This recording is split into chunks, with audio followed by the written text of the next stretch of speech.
All right. So this paper is joined with Johanna Schauer, who's a graduate student at Toulouse, and Robert Townsend.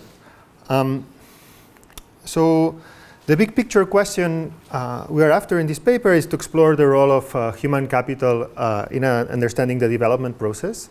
So that is to say, in understanding income per capita differences and inequality, intergenerational mobility, and so on, and how these variables differ across different levels of development. This is indeed the topic that many people has explored before us. So our angle is to combine a model of endogenous human capital formation with a model that allows for occupational choices. And so we think that's like an interesting margin because actually, as we have seen in the previous presentations, human capital and other types of investment may be complementary, or households may decide to either invest in children or perhaps invest in some of the occupations that they have at hand. And so we want to combine these two elements and understand what results from this.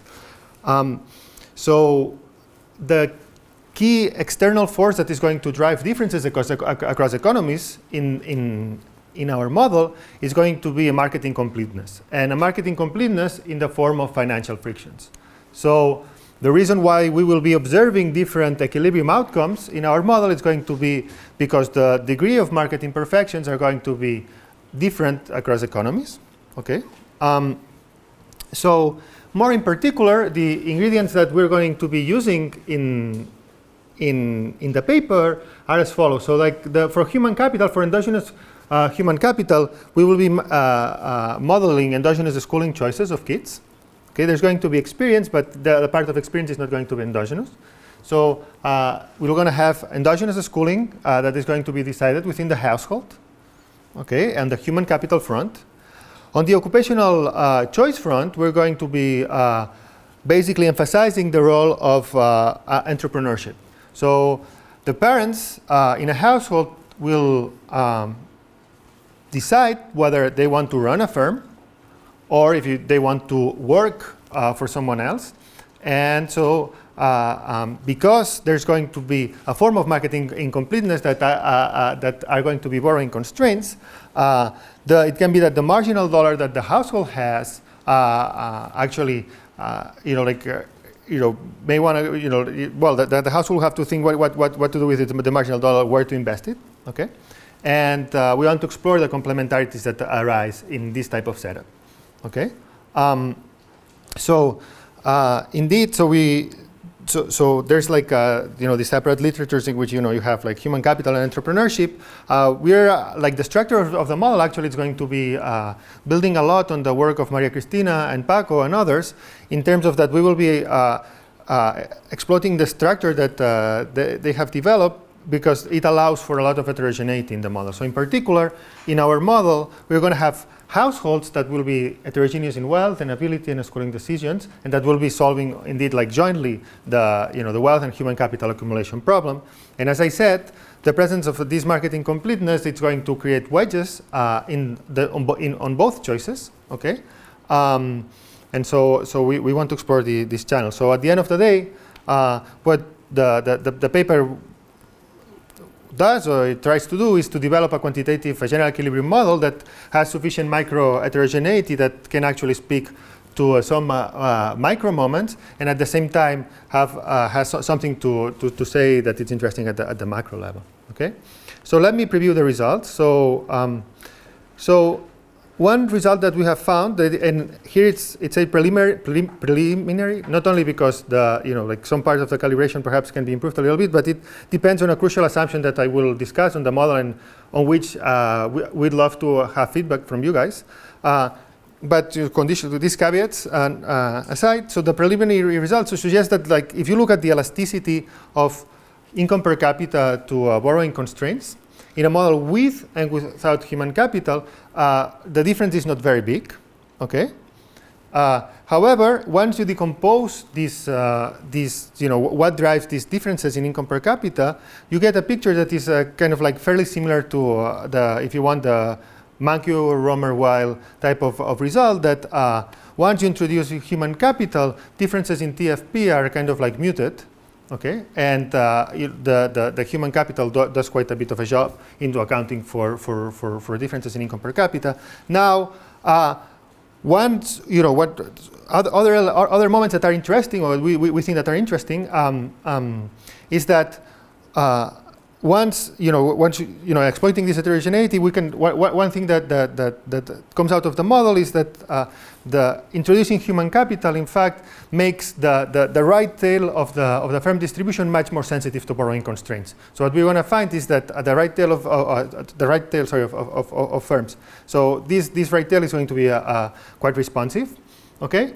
And the sensitivity of top income inequality to borrowing constraint is going to be higher in a model with human capital than a model without human capital, okay?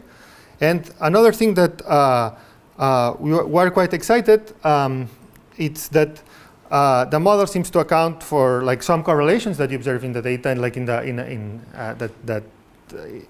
household data, and in particular, it delivers some like non-monotonic policy function that is consistent with some of the correlation in the data, that it would be like kind of like very hard to rationalize in a model in which you don't have human capital and entrepreneurship both at the same time. Okay, so you'll see more on that as we follow. So the related literature, as I said, we built on the work of Maria Cristina, Paco, and many others on entrepreneurship and borrowing constraints.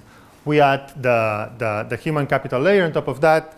As I said, there's a lot of people that have looked at the role of human capital into the role of like the process of development, mostly at the aggregate level. And just want to mention that even in the US, we think that borrowing constraints are important for education. There's like ample micro-development evidence that show that borrowing constraints are even more important, both for like firm firm growth and for human capital accumulation. So I guess this is not very surprising. Okay, so the plan for the rest of the talk, I'll go over the model, and then I'll have like our empirical application is basically going to compare the US and Mexico. You'll see. So we will be using some household data from Mexico to guide some of the choices that we make the parameters in the model. I'll go over the model in like a fair bit of detail, because perhaps it's not so standard to most of the audience, and I like to go over a couple of details with you, because feedback will be greatly appreciated. Okay, so let me start with just giving you like an overview of how this model is going to work. Okay, so the first thing is this is going to be a single good economy. Okay, and the households will be composed only of two people, a parent and a kid. Okay. What are the state variables in this model? So so there's going to be like differences in wealth, in the innate talent of both the parent and the kids, and as a state variable when households make a decision. So like the schooling of the parent, it's going to be already sunk. Okay. Now we will have like households that will be making choices over the education level of the kid, how much to save for next period, and which occupation the parent is going to have. Okay. What type of occupations are we going to have in our model? We want to have three occupations. So one is going to be a worker. So the parent, and in fact the kid, if the kid doesn't go to school, they can supply their they can supply their labor to the market, and there's going to be an equilibrium wage rate for that. The parents, if they want, they can set up a firm. Not only that, but on top of that, they can decide to operate two different types of technologies. One that we will call a modern sector. It's going to be a more productive technology, but it's going to have a fixed cost of setting up a firm operating this modern technology. Then a subsistence sector that is going to have a lower productivity, but will not have any fixed cost. Okay. All right. So if there are no questions, I'll jump into the model. So I'll go over preferences and demographics first. So in this economy, the life of Asians is going to be divided into two broad stages: youth and adulthood. Okay, and each of these stages is going to last for capital T periods. Okay, and so we're going to make the assumption that when a kid becomes a parent, her parent will die, and this kid immediately will have a child. So perhaps, so this is the idea. So you have a kid, okay, that at this point in time becomes a parent. So immediately she has a kid, and the parent of the former kid passes away, okay? So this, in particular, so if you think about it for a second, so this will mean that population is going to be constant in this model, right? And the fraction of kids and parents in this economy is going to be constant as well. Okay. So each individual in this economy is going to have some innate talent. Okay. This talent is going to be something that each individual will have tagged in the somewhere, and that it's fully persistent. Okay, so however, so it's fully persistent during the life of an Asian. But when this Asian has a kid, there's going to be with some probability this kid is going to inherit the same ability as the parent, and with some other probability the talent will be drawn from an invariant distribution that. Okay, so basically, just for notation, so recall, so we will be denoting the talent by theta. Okay, so that's an important variable that to keep in mind. Okay. So how are preferences in this environment? So we will be assuming a unitary household with CRRA preferences. So in which like the utility of the household is going to be a weighted sum of the utility of the parent and the kids. Okay, so again that we only have 45 minutes. Just the important thing is that like here you see a P, it's parent, K is for kid. Okay, so this type of household utility will have a convenient property, which is that if I tell you what's the aggregate consumption of this final good of this household, the optimal way to split it between the parents and the kids is just a function of these Pareto weights, okay, that looks like that. But this is kind of like, I will exploit that because basically I can, when I solve the savings problem, I have just to decide what's the aggregate consumption. So I can separate the problem in thinking how much I save, how much I consume as a household, and afterwards I know exactly how I'm going to divide consumption across the two agents in the household. Okay. Then, of course, well, so the household today, it's going to basically discount the present value of the future utility of all households. Okay, so here, you have the utility at time 0 of a household is the utility at time 0, and then you discount the utility in the future. Why is there an expectation operator? Well, because you don't know the types of your grandkids, your great grandkids, and so on. Okay, so hence, like you have to take an expectation. Finally, there's another endowment in this economy, which is basically initial assets. So we'll be studying, like each household will start with some initial level of assets, which I will be denoted by A sub 0. Okay, and then just to so just for the theory model, so like I will be normalizing the endowment of each period for like 1 unit of time, and this will coincide with like the total amount of time that an agent can supply to the market. Okay, okay. So this is for the preferences and endowments. Now let me go to technologies. Okay. Okay. So how do kids get human capital? All right. So kids can go to school for at most S upper bar units of time. Okay. So if they go to school for S units of time, okay, this is the amount of human capital that they're going to get. So they're going to get S to the power of theta, okay, where theta is a power, so theta is a number between 0 and 1, Okay, so this is a concave function. And then we allow for heterogeneity in terms of how useful human capital that you get is for whether you become a worker or an entrepreneur. Okay? Well, so what does it take actually to get a level of a schooling S? It takes two things. It takes time. Okay?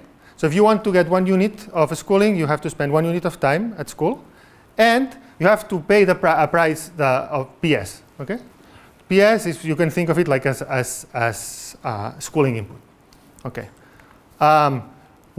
Here we are going to make a very crucial assumption. It's going to simplify the problem, and we think it's realistic. So that based to first order approximation, we think it's reasonable, which is that after an agent drops out from school, this agent cannot go back to school. Okay. So you can think of a schooling actually like as a optimal stopping problem. All right. Okay. So now like this agent, let's think about an agent that has gotten some school. So what's the effective human capital that he or she gets when goes to produce? So basically it's the addition of the human capital that you get at school and your innate talent. Okay. So basically, again, because a priori we may think that human capital may affect differentially workers and entrepreneurs. We allow for heterogeneity not only in this psi, which is how useful schooling is for you to become a worker or entrepreneur, but also how much your talent matters for becoming a worker or an entrepreneur. Okay, and so this is parameterized by this parameter kappa. Okay, so we just require kappas to be greater than 0. You may ask, what happens with experience? Right? So in this model, there's going to be experience. So I will be putting it in the quantitative exercise, but it's like in the theory, I'll just abstract from it. It's just like a mechanical thing so that basically will increase your effective type by some calligraphic theta. Okay, and this may depend on the times that you've been on the market. So for example, it could be that the returns to experience, at the first periods you are on the market are higher, and eventually they go down. So we basically are going to just take those from estimates and fit those in. All right. Okay. Now, if you remember, in order to get a schooling S, an agent had to spend time and resources, okay, to buy a schooling input. So how is this schooling input being produced? So this is being produced by a technology as well. Okay, it's a technology that it's basically using two things to produce a schooling. Final good, okay, that you can think of it as intermediate inputs and teachers, which is just going to be labor. Okay, so this is going to be basically like a constant returns to scale production function, and an important parameter that you may want to remember is the productivity of this sector, which we denote per capital A sub S. Okay, so in particular, it can be the case, suppose that we are, so anyway, so this will mean that the price of schooling is going to be endogenous and will depend on the on the labor supply and other endogenous variables. Okay, so how are final goods produced in this economy? So in order to produce a final good, you need 3 things. You need an entrepreneur to run a firm, okay? You're going to need capital, and you're going to need labor.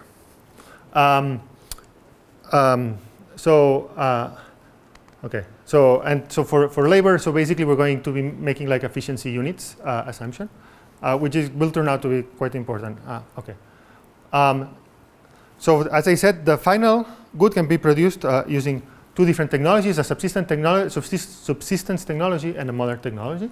Okay, so how do they look like? So do the entrepreneurs supply labor or not? They're just supplying entrepreneurs. Okay, so in the current version that we have, not. So it's going to come here, but occupations are going to be mutually exclusive. Okay, so an entrepreneur today may decide to be a worker tomorrow, but conditional on being an entrepreneur today, you cannot supply labor.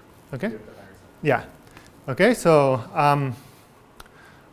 Okay, so that, as I said, basically this is kind of like a Cobb-Douglas production function in which the sum of the exponent to capital and labor hired by used, it's less than 1. Why? Because we have to give some rents to the entrepreneurs so that this this entrepreneur makes profits. And note, so here you have the effective human capital of being an entrepreneur. Okay, so this subsumes the innate talent and the education.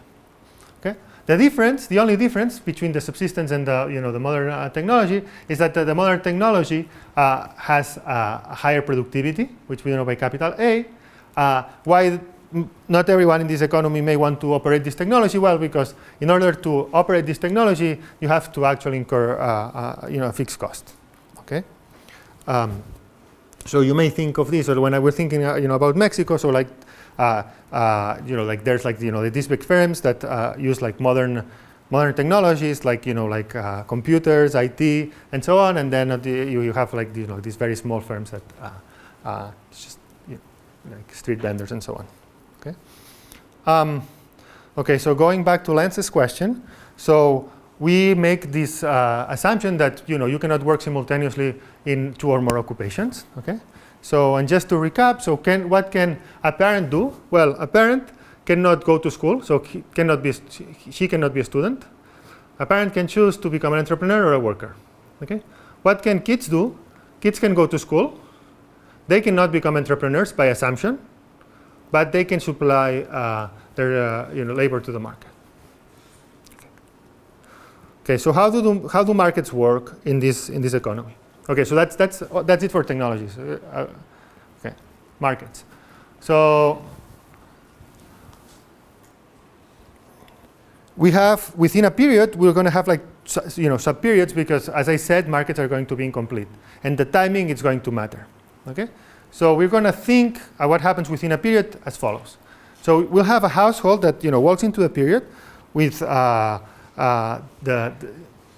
state variables. So these are basically how good the parent is at being an entrepreneur or a worker, what's the talent of the kid, and what's the schooling level of the kid, right? So on top of that, that summarizes kind of like the talent, schooling, and then there's going to be some assets that the household will have as well. Okay. Then, seeing this and seeing prices, the household will decide which occupation the parent and the kid are going to have. Then production and education is going to take place, and then you have like factors of production being paid, and nations will consume, and then the period to consume, and then what are they don't consume, it's safe for next period, and the thing repeats itself. Okay, so we're going to have 2 financial market imperfections. So the first one is that there's going to be a within period borrowing constraint. Okay, so it's going to be a very simple, very stylized, that basically is going to tell that the amount that you can borrow, it's going to be proportional to the assets that you have. Okay, so I think Paco has a paper in which he shows that this can be like a reduced form from a limited commitment problem. For now, we just take it as a parameter. Okay, so if psi is equal to 0, then it means that you cannot borrow at all. If psi is equal to infinity, then this within period constraint will not matter. Okay, so the assumption that we will be making on the timing that's important is that you have to, if you want, like pay up front. Okay, so it's that these borrowing constraints have a bite. So in some sense, you have to pay at period. So if you remember the timing, you have to pay at period 2. Okay, or you have to show that you will be able to pay, and then the borrowing constraints will kick in. So that's the first type of incompleteness, and the second is that you cannot give like negative bequests across periods. So like assets have to be positive throughout. Okay, so this it's going to play an important role for human capital. Okay, all right. So except for these 2 market imperfections, then the rest markets are going to be competitive, and factors will be paid their marginal product. Okay, and the financial sector is going to be breaking even. Okay, so that part is going to be boring in some sense. Okay, so then we're going to look at the competitive equilibrium. So let me just look at think about the recursive formulation of the problem. So if you recall, Z was to denote all the types that that the household had. So that would be like the type of the parent as a worker or as an entrepreneur, the talent of the kid, and the schooling of the kid. Okay, and then you have the assets that it works in with a period. So that's the state variables that the household cares about. Okay, and then so you can think about the problem of the household as first, like I'm making like the following thought process. So the household thinks, if the parent becomes a worker, what's what I'm going to get, and what's the optimal education that I can give to my kids? And if I do so, what's the value function that I get today for doing that? Okay, so that would be the value of being a worker. The household can do like the same thought process for becoming an entrepreneur operating a modern technology. Okay, then by doing that, so of course the level of education that the kid may have, can be different because of borrowing constraints, and the same thing operating the subsistence technology. Once you have you have solved like these three periods separately, then you can just like the household is going to pick the max of the three. Okay.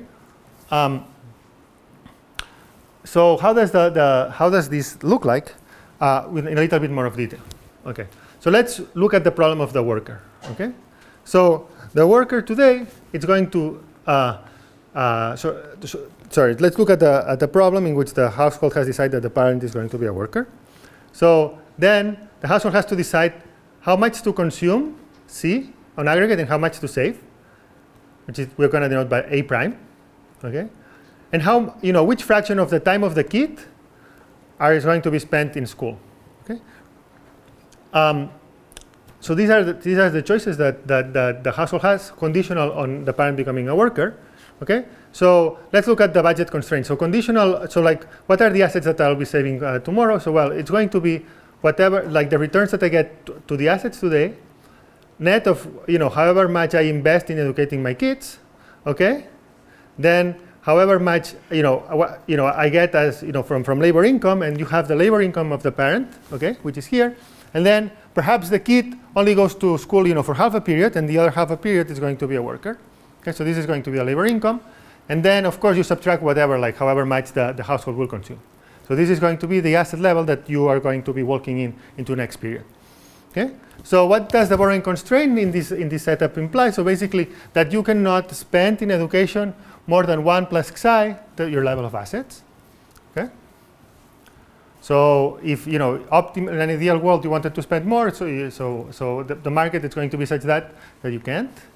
And then there's going to be just like an updating rule for education. Just the only thing is remember that once you stop, going to school, you cannot go. You cannot go there. You cannot return to school. Okay. So how does the problem of an entrepreneur look like? Okay.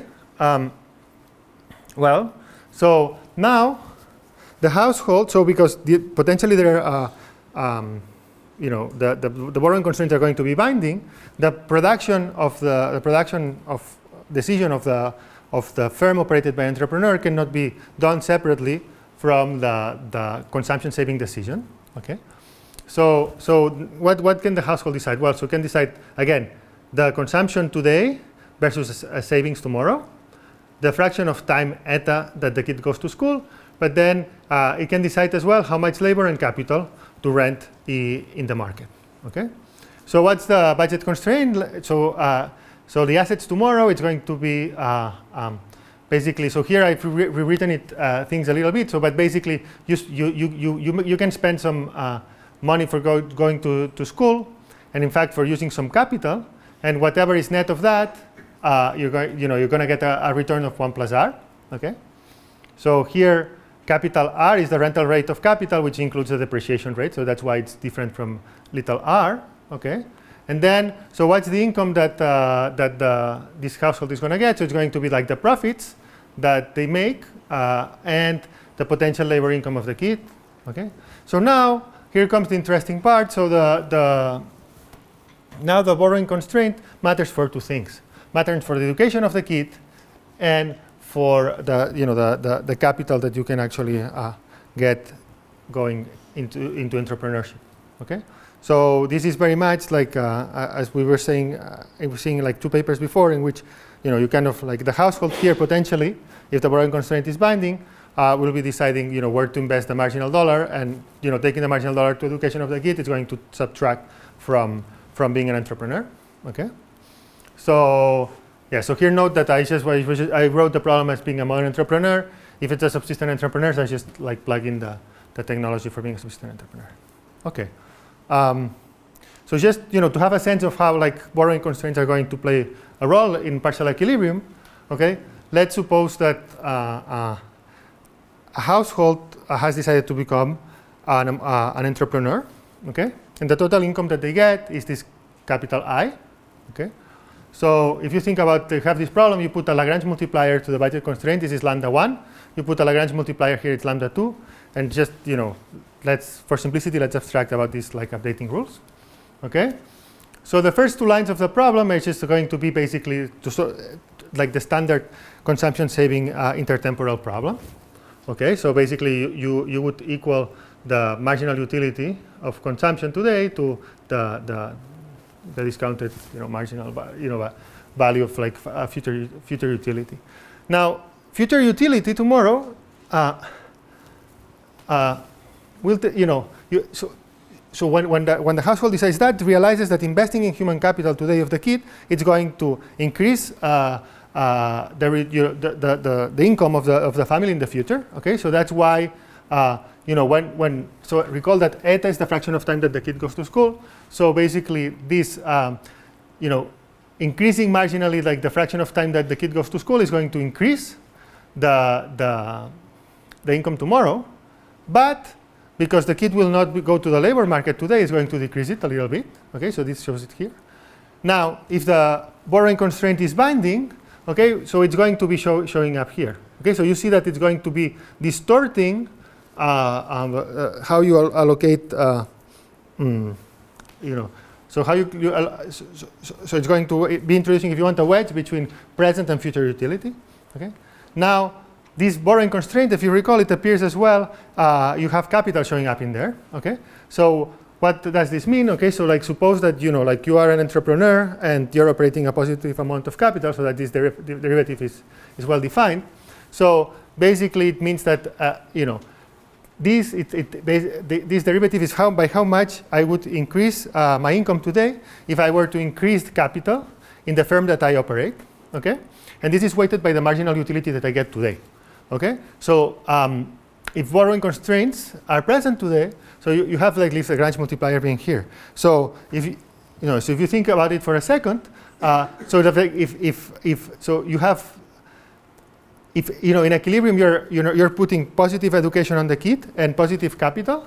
So basically you're going to be trading off these 2 margins: future consumption that you get from investing in your kid and present profits that you get from operating a business. Okay, note that in general, this solution doesn't need to be interior. So it could be the case that if, for example, I'm a very talented parent, but I have a kid that the poor thing is not talented at all, then it can be the case that I want actually to move all the way into a corner in which I just invest in operating a firm today, and then I'll transfer assets in form of savings tomorrow, and I'll have a low education for my kid. The converse is true as well. So if you have like someone that's very brilliant, and you have very little assets, so perhaps you'll say, okay, so I'll forget about being an entrepreneur, I'll just switch, be a worker, and then like my kid is going to generate a lot of assets in the future because I value like all the generations in my family, so I'll be happy and I'll do that. Okay, so you see that like you can get this kind of like bang type of solution. Okay, and I'll show you like in the household data for Mexico that there's at least like there's some correlations in the data that seem to be consistent with that. Okay, there's just, let me tell you like another to give you another bit of intuition. So suppose that we remove borrowing constraints within a period. Okay, so in this case we can say exactly who are going to be entrepreneurs in this economy and who are going to be workers. Okay, why? Because now you can borrow. Suppose you can you can borrow as much as you want within the period, and hence like the entrepreneurs that can manage a firm that is more profitable will be able to do so. So if this condition is satisfied, so basically remember that kappa tells us how much your talent is useful in being an entrepreneur versus being a worker. So if kappa is greater than, so if talent is more useful being an entrepreneur than a worker, okay, then kind of like the higher ability or higher talent agents will prefer to be entrepreneurs. And in fact, because if you remember the production function, In fact, if you work out what the optimal profits are, it turns out that you have like this additional kick from that. It's not so important. But it's just to say that so under this assumption, you would expect that more talented people would become entrepreneurs. Okay. With perfect markets. Now, when you distort, when you introduce borrowing constraints, then of course you'll have distortions into who selects into entrepreneurship, because wealth will matter. Okay. So another thing that's important, however, is that even if I have this psi equal to infinity, this doesn't guarantee that the investment in human capital is going to be optimal. Why? Because I don't let agents to go into, or like the model doesn't let agents go into next period with net negative assets. Okay, so it could be the case. It could be the case that if you have like very little capital and your kid is very talented, you may actually want like to borrow a lot of money to invest in this kid. So they like if this actually makes you be like in a negative net position, you cannot do that. Okay.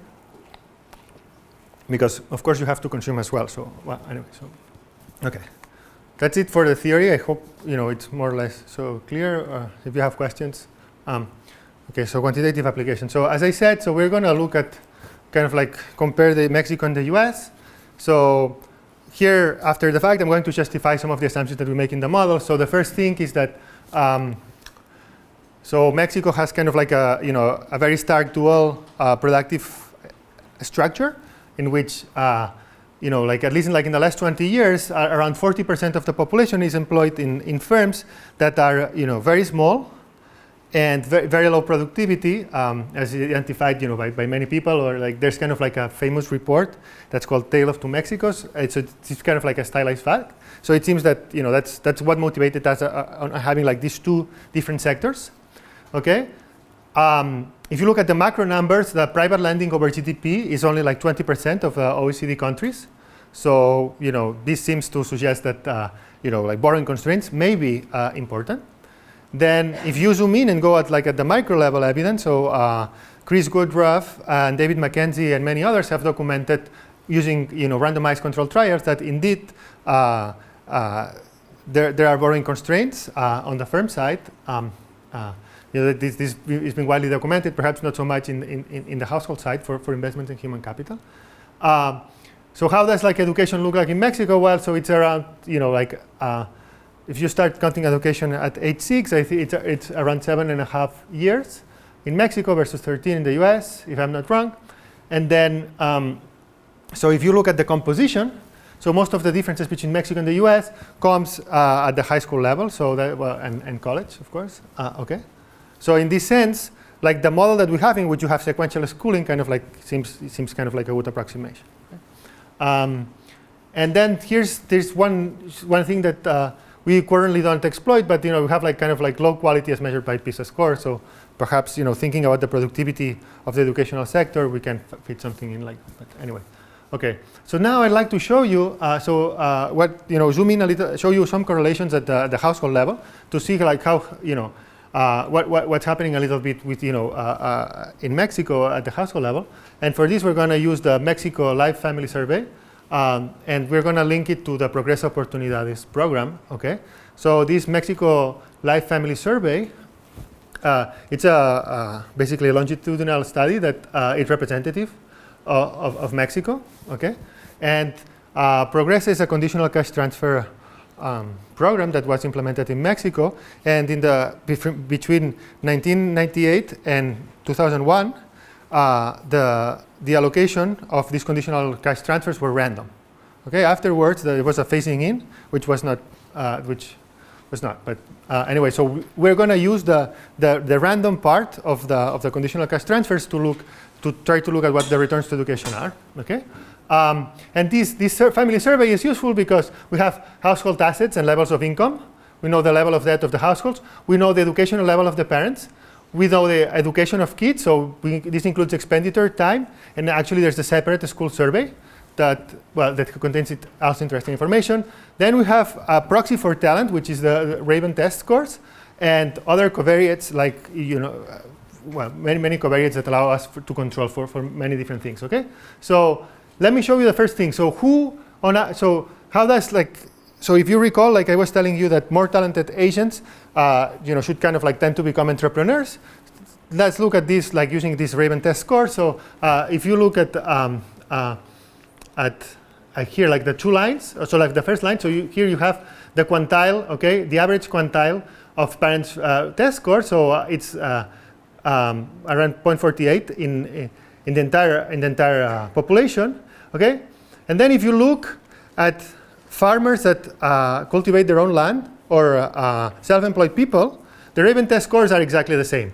However, if you look at people who are business proprietors, employers, or they declare themselves as bosses of someone else, so basically their average Raven test score is it's one decile higher, okay?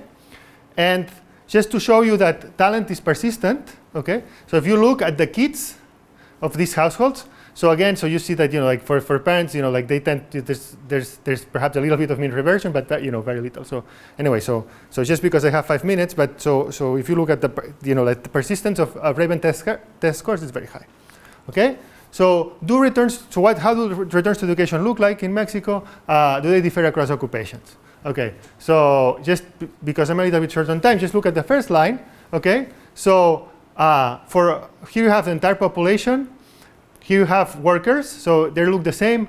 And for entrepreneurs, unfortunately, so here I'm restricted. Anyway, so I think this is going to get better, but for now, there's some sample problems, so we are just using the first wave here. Anyway, then another thing that we do is instrument years of schooling with a condition. Does this include migrants to the U.S.?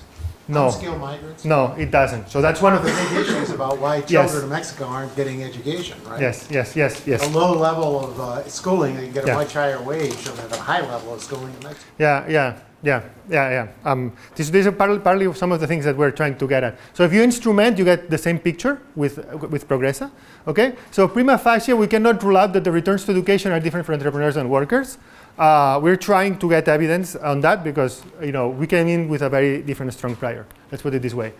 And then I want to show you some correlations in the data that we think are very interesting. So we regress years of education, okay, on a set of covariates. Okay, what do we find? That parents that have more schooling, kids that are higher type in terms of Raven test scores, they tend to get more years of schooling. Okay. Then we zoom in into poor households that have assets below median. Okay, so there, what do we find? We find like a positive effect of household assets. Okay, so condition on being poor, having more assets is going to increase your years of education. Now, being poor and condition on being a modern entrepreneur, you find that the kids are actually getting 2.5 years of education less. Okay, and this is like strongly significant. You can do it in very many different ways. So this suggests as a trade-off for Asians that are, potentially can be borrowing constraint between being entrepreneurs and educating their kids.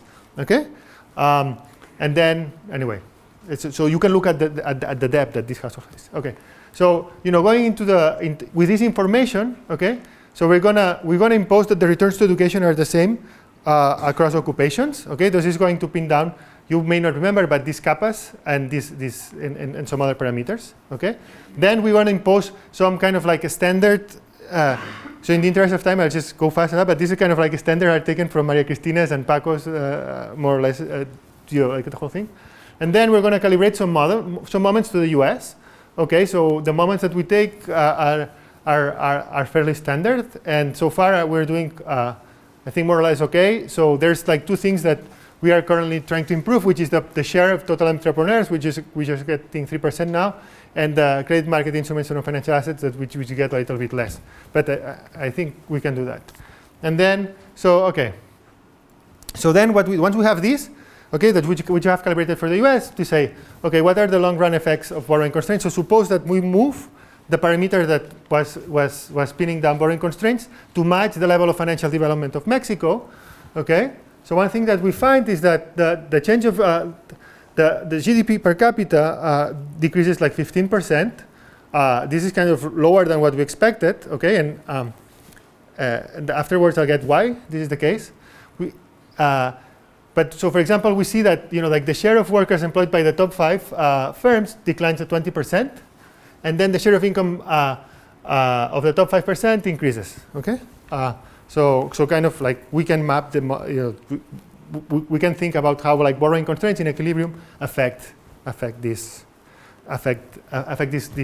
outcomes. Okay. So if you remember, okay, and with this I'll finish. So if you remember, I told you that richer parents, so like in the correlation, richer parents educate more kids. Kids that are more talented are more educated. Okay, so here what I've plotted is I've collapsed like the 5 dimensions of like the state space on only 2: the capital of the household, okay, and the level of education of the kids is the color. Okay, and here on the x-axis, what you have is the innate talent of the kid. Okay, so what you observe is holding the type of the kid constant. So here, so dark means low education. If you move in this direction, you get lighter. Okay, it means that richer households tend to educate more their kids. If you move in this direction, it tells you that kids that have more talent tend to get more educated. So this is consistent with the data. Now, so just to look at that. So here, what I'm plotting is the effect of the parents type. So this is the lowest type, this is the highest, so you see that this is much colorful. Okay, and the last thing that I want to show you is the following, which is this like non-monotonicity of the policy function. So here we have a household that has high human capital, and the parents have a given type. And on top you have the same household with lower human capital than the first, but the same type of the parent. Okay, so what you observe is that for the household in which there's higher levels of human capital, actually the education of the kids for the households that are poor is actually lower than the education of the kids at the here. Okay. So however, like these households are relatively richer. So why is this the case? Well, let's look at the policy function. So the policy function looks like of education of the kids looks increasing, and then all of a sudden goes down. And then it goes up again. Why? Because here in this range, the household decides to become an entrepreneur rather than educating their kids. Okay, and so this shows this trade-off between education and entrepreneurship. And if you recall, I showed you that in the data, the correlation was that you had like entrepreneurs that were poor tended to educate their kids less. So this can provide a rationale for why is the case. Okay, and one thing that we're working on is just finding out the transitional dynamics, okay? And so if you have any evidence on how like returns to education differ across occupations, particular entrepreneur versus not, and what's the skill complementarity across different sectors of human capital, that would be extremely welcome for us, because this is like some information that it's very key, and actually drives the result, this low elasticity that we found for GDP and borrowing constraints. Sorry to have gone over that. In subsistence agriculture affect that non-monotonicity? Essentially, Yes. give more capital to the farmer. The farmer wants to employ his kids and takes them out of school. Well, it depends. That was what Progressive was designed to stop. I'm just curious. Yeah, no, so Where's this localized? I mean, I guess. So no, this is localized in the modern sector. So It's the modern sector? This you have like this jump because like they have to save to actually buy like some machines. So that's kind of like the effect. So for the subsistence. So you go in a store or something. Yes, exactly. Okay. Then the child is used as an input. Is that? So in the model that we have, you just like either like the child supplies their labor or not, so perhaps let me take it offline because I have Dean screaming, but there's heterogeneity. It depends on the type of the parent and the type of the kid. You have it like actually going both ways. So there's not short answer is that there's not a clear cut. Modern sector, though. Yes. What you're finding. Yes. Okay, but is there an experience effect that comes from the child working in that? Well, so if you remember, we fit into the model conditional on working. You're going to get some additional returns. So there's a benefit from doing that. And we don't allow the experience to differ across sectors. So that could be another thing that It could be some valuable experience running your father's store or something. Yes. So that's actually something that we thought, but because it's like an additional state variable in the code, so far we haven't done it. Yes. Okay. Thanks a lot for the opportunity to discuss this paper. I'm going to try to be brief.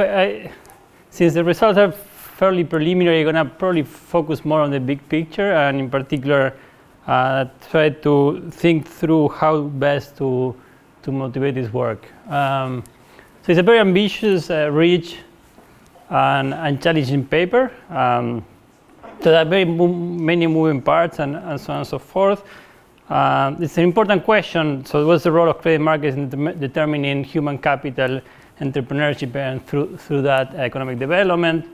And I just got a hint of this, a nice contribution of a rich theory and rich data into it. So in terms of what we're going to do in the next roughly 10 minutes, we'll be first going to give you a little bit of a literature review where I see this paper to feed into. This literature review will be very much biased towards a macro development literature.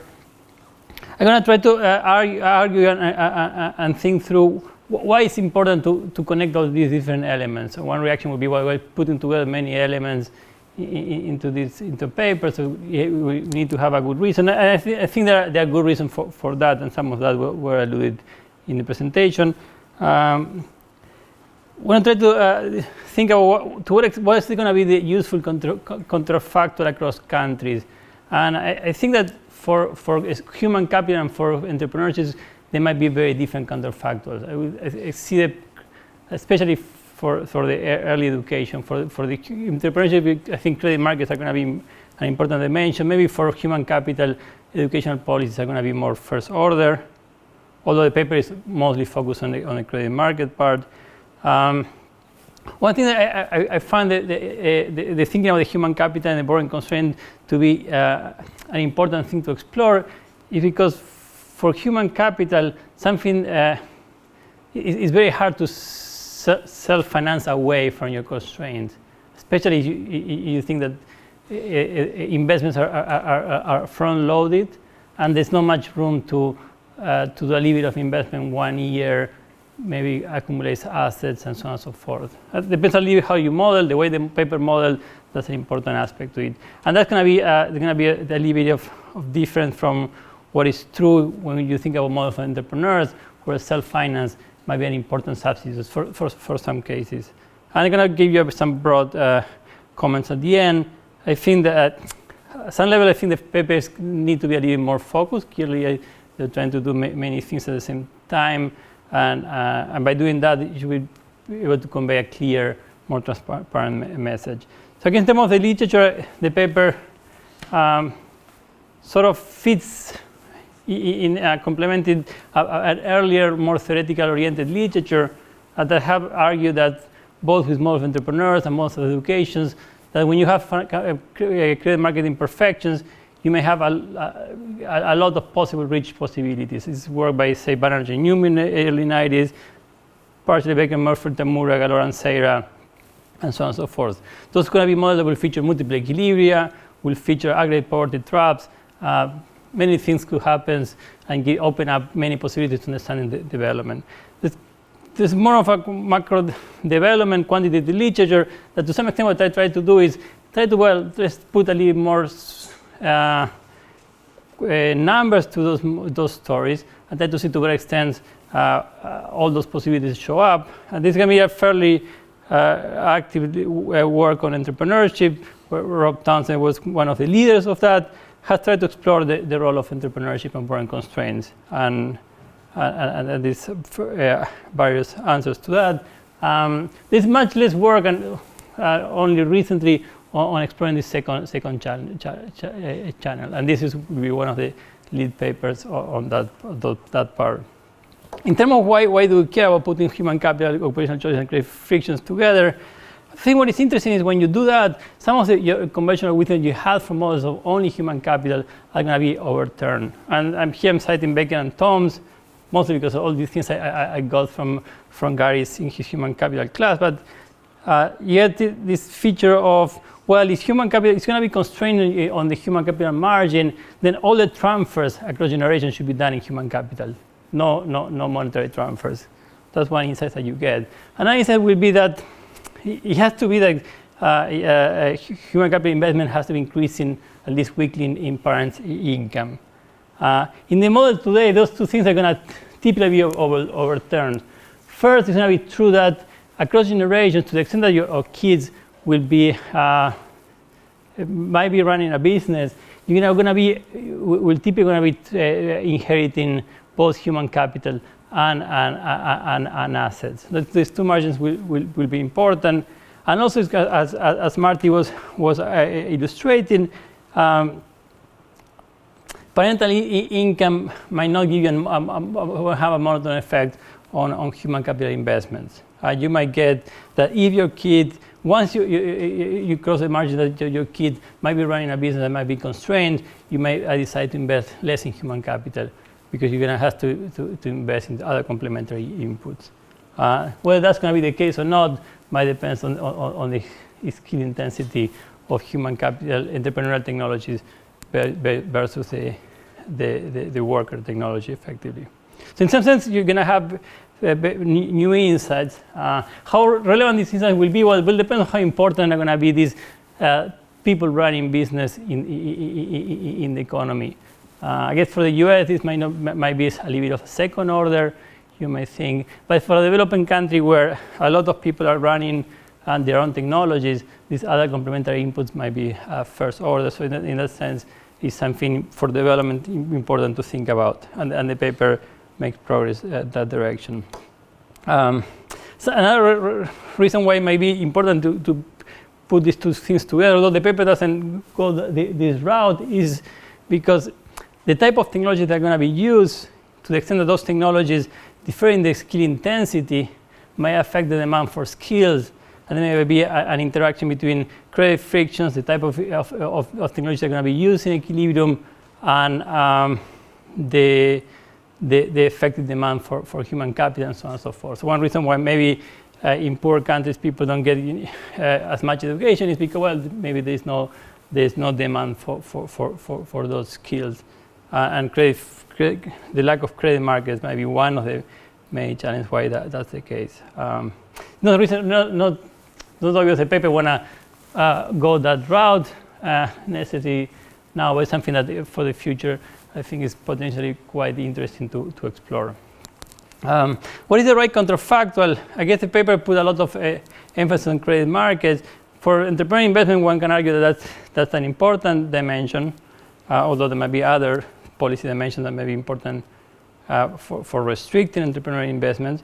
For human capital, I think it's a little bit of a less obvious call, especially when I think of elementary or high school margins. Maybe the effectiveness of compulsory schooling or distributive policies might be more first order. Maybe for the college margin, whether our credit markets are well developed or not might be more important. But so in that sense, I think there's room for the paper to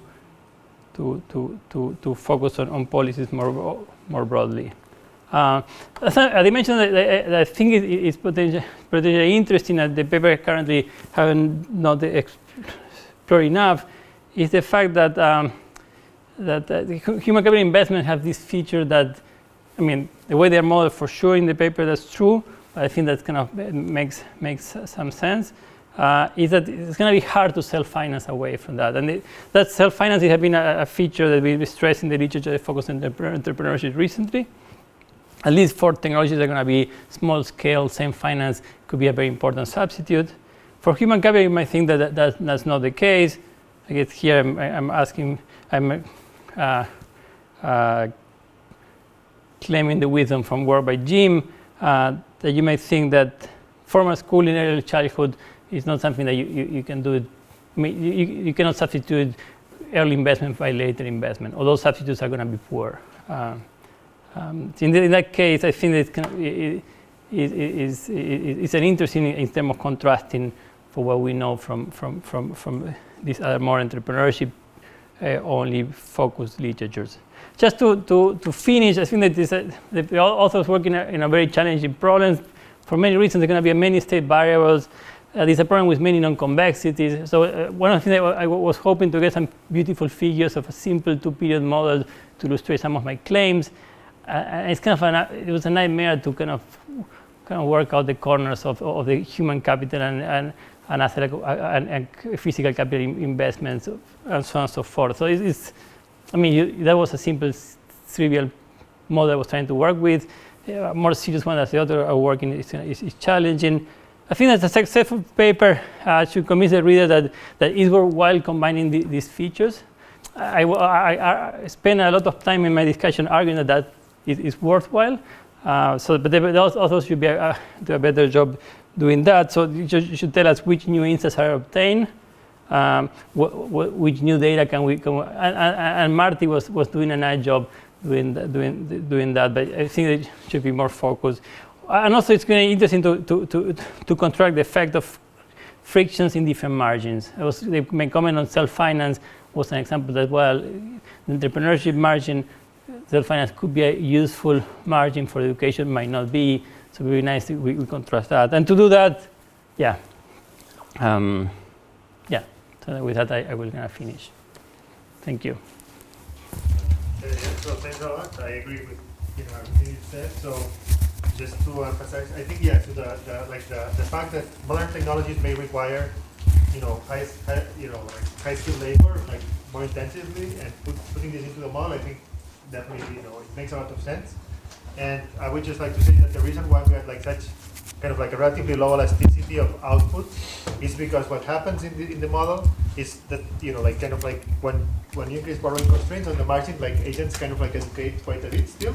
However, if because we saw that it's the most productive firms that get hurt the most when you increase borrowing constraints. If those actually are the ones that are demanding for skill, then I think we would get a much bigger elasticity. So so if any of you have evidence that can help us going a little bit into the details, so that we can say that these type of sectors are more intensive in high skill, that would be great. And I think it's worthwhile perhaps putting in this paper.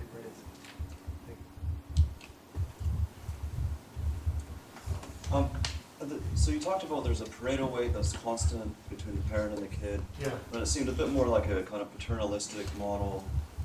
Is it?